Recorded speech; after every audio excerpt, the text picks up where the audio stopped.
Welcome back to the second part of our guide to Burgundy. So we really should be spending hours and hours on this because there's so much to go into, but this is just a bit of a scratch surface. As always, leave any comments or questions below and we'll get back to them as soon and as quickly as we can.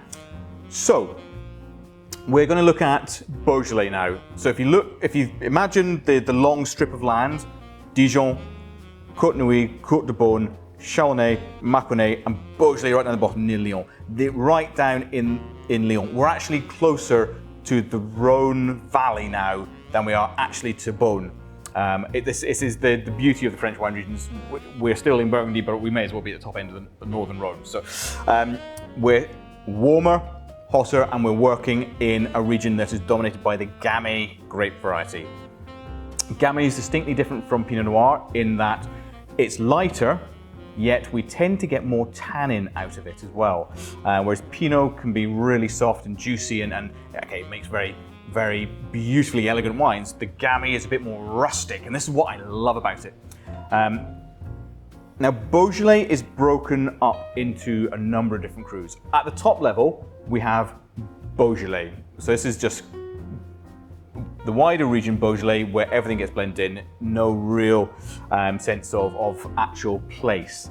Then have Beaujolais Village or crus, and then there are 10 crus. So we have Saint-Amour, Juliana, Chenas, Fleury, Bruy, Chiroublé, and the rest of them completely Regny, and the rest I've forgotten off the top of my head, to be honest, but there are the 10 major crus. They'll come back to me. Each one, again, making different styles of wines. Fleury is probably the most famous. Moulin à Vent, there's another one. Bruy as well, quite famous. Chenas. Fleury makes lovely, light, crisp, fragrant wines. So really, if I was to put a sort of a female tag on, slightly more feminine style. Bruy is a bit darker, a bit broodier, a bit more bite there. Moulin à Vent, it's got lovely juicy fruit, lovely richness to it. Really different styles. That's brilliant style of wine. These are wines which can really benefit from a bit of chilling with food, and we'll do some food and wine matching at a later date as well and talk through these wines, how they match up well. It really does benefit from that. So what we're going to do now is we're going to leave the Beaujolais and we're going to go north and we're going to move up into the Maconnais. So as we go north from Beaujolais, we hit Makon, beautiful region, Chardonnay dominated. Now, in my opinion, the Maconnais is probably the region of best value in Burgundy. You will not get the same names that you do further north in the Côte-de-Beaune and Côte-Nuit, but certainly for Chardonnay you get some beautiful expressions of oak-aged, French oak-aged Chardonnays which have great longevity.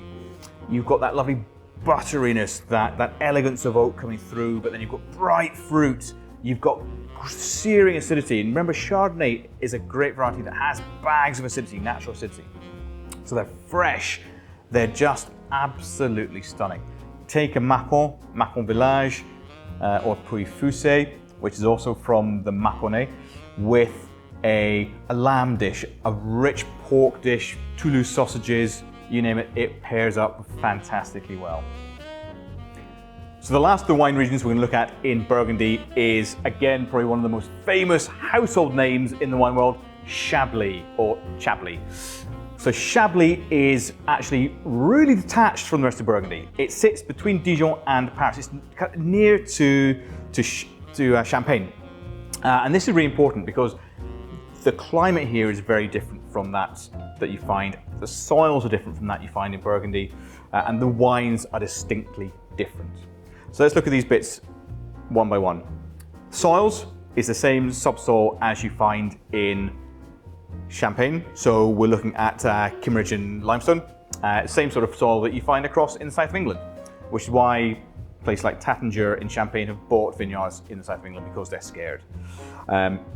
The climate is semi-continental, so you don't get the diurnal changes in heat, so you don't get the scorching days and really cold nights. You get much more tempered climate, which is means you don't necessarily get quite as much sugars developed, which means you haven't got the big fruit flavors. It's more restrained on the palate. And likewise with the minerals that you get from the soils, you've got more minerality. You haven't necessarily got the richness that you might get down in the Côte de Beaune. It's 100% Chardonnay. Chablis is Chardonnay. So anyone out there who says they don't like Chardonnay but they love Chablis, you like Chardonnay. It's just the style of Chablis and Chardonnay that you like. There are 4 growing regions within Chablis. There is Petit Chablis, which again is fairly well known. It's the largest of the growing regions, where you can take some wines from this region and some from Premier Crus and Grand Crus and blend together. They must be called Petit because you've blended Petit Chablis grapes in. You've then got the Chablis AOP.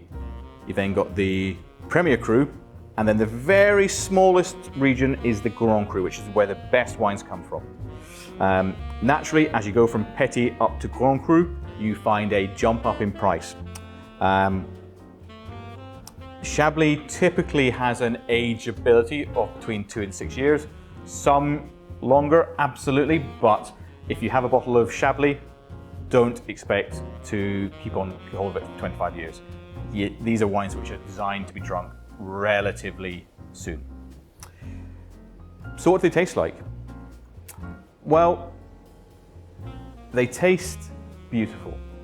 They taste elegant, they taste zippy, some have a little bit of oak, but most only have stainless steel in the fermentation. So you don't get the texture of that oak, you don't get the richness coming through, you get the fruit and the minerality. Minerality is key here. Chablis is about minerality and freshness. It's about pairing up with chicken, it's about pairing up with seafood, with sashimi, with oily fish. Absolutely stunning. We've got a couple of fantastic Chablis here in Good Brothers. One of my favorites is the Domaine Makon, which is an absolutely stonking wine. Absolutely stonking. 2018 vintage, good vintage, just textural, fresh, lively. Realistically, off the shelf in a bottle shop, you'll be looking to spend for a good Chablis anywhere from about £15 to £20. If you're seeing Chablis around about the £8-9, they are probably slightly worse quality. So I'd look at that £15-20 for your Chablis. You will not be disappointed. So that concludes our scratch of the surface of the wine region of Burgundy. If you've liked what we've done, what we've spoken about, please leave a comment. If you haven't subscribed before, please do subscribe. There's so much content on our page here at Good Brothers. And all I suppose that leaves me to do is remind you to tune in next time, and remember, drink better wine.